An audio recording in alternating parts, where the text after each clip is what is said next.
राज्यात कोरोना संसर्ग दर 2% कमी झालेला आहे आणि राज्यात सध्या कोरोनाचे 29,000 सक्रिय रुग्ण आहेत। लसीकरणाचा चांगला परिणाम हा राज्यात दिसतोय आणि राज्यातल्या नगर, सांगली, सातारा, सिंधुदुर्ग, रत्नागिरीत कोरोनाचे सक्रिय रुग्णांची संख्या ही अधिक आहे। विदर्भ आणि मराठवाड्यामध्ये कोरोना रुग्ण फारसे नाहीत।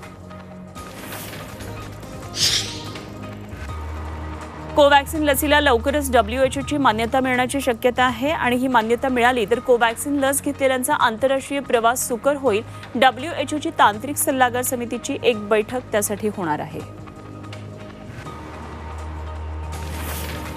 महाविद्यालयांसाठी लवकरच नियमावली जाहीर होणार आहे। बुधवारपासून कॉलेजेस सुरू होत आहेत। पालिकेने विद्यापीठाकडून कच्चा आराखडा मागवलाय आणि शाळांच्या धर्तीवर कॉलेजमध्ये 50% उपस्थितीची अट आहे। गरजेनुसार कॉलेजमध्ये लसीकरण शिबिर भरवण्याचा सुद्धा विचार सुरू आहे। मुंबईतल्या डिग्री कॉलेजेसमध्ये 20 ऑक्टोबरपासून हे सुरू होतात तर 50% उपस्थितीसह ऑफलाईन कॉलेज सुरू होतील। पण कॉलेजमध्ये कॅन्टीन फॅसिलिटी नसेल, कुठल्याही कल्चरल ॲक्टिव्हिटी सुद्धा होणार नाहीयेत आणि कॅम्पसमधली सर्व दुकानं सुद्धा बंदच राहणार आहेत।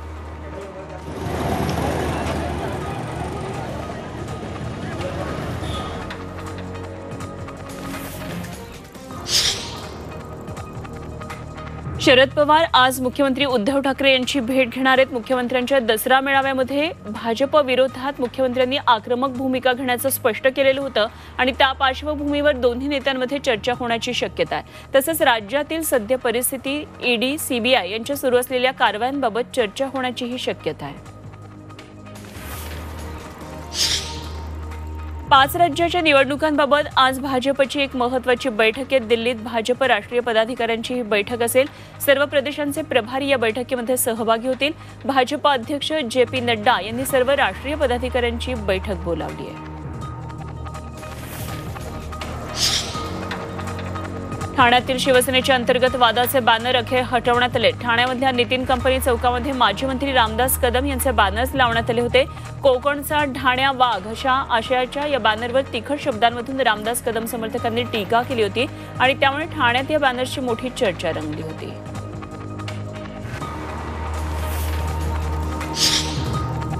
केरळमध्ये पावसानं मोठी वाताहत झाली आहे। 2 जिल्ह्यांमध्ये भूस्खलन आणि पुरानं 21 जणांचा मृत्यू झालाय।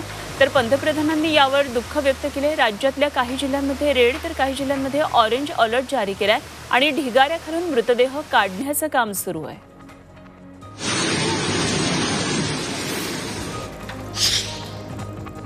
शनिवारपासून अमरावती जिल्ह्यात सुद्धा अनेक भागात धुवांधार पाऊस होतो। या पावसामुळे पिकांना जबर फटका बसलाय। अचलपूर शहरात रविवारी रात्रीच्या सुमाराला मुसळधार पावसानं हजेरी लावली आहे। शहरातले अनेक रस्ते हे जलमय झालेत। अचलपूर भागामध्ये पावसामुळे संत्रा बागांचं मोठं नुकसान झालंय। विदर्भ आणि मध्य प्रदेशमध्ये काल रात्री झालेल्या जोरदार पावसामुळे हातनूर धरणाच्या पाणलोट क्षेत्रामध्ये पाण्याची आवक वाढली आहे।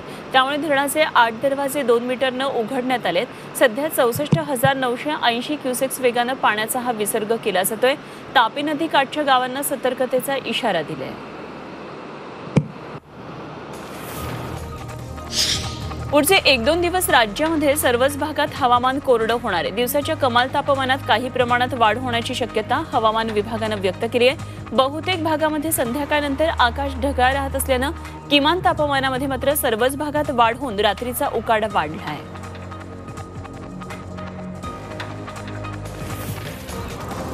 पेट्रोल डिझेलच्या दरामध्ये सलग 4थ्या दिवशी लिटरमागे 35 पैशांची वाढ झाल्यामुळे देशभरात हे दर विक्रमी पातळीवर पोहोचले। स्वयंचलित पेट्रोल डिझेल हे हवाई इंधनापेक्षा 30% महाग झाले।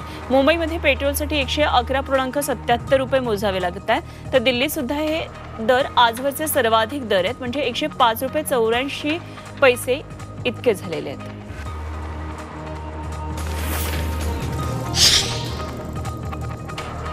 वर्सोवा घाटकोपर मेट्रोच्या वेळापत्रकामध्ये आता आजपासून बदल झालाय। पहिली मेट्रो आता 6:30 वाजता सुटणार आहे तर वर्सोव्यावरून शेवटची गाडी रात्री 10:30 वाजता सुटेल। घाटकोपरवरून शेवटची गाडी 10:55 सुटेल।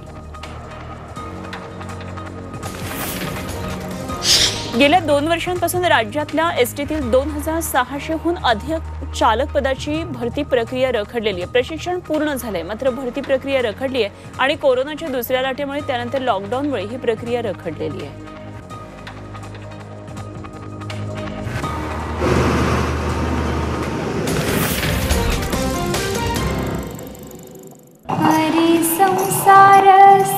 बहिणाबाईंची जात्यावरची ओवी म्हणजे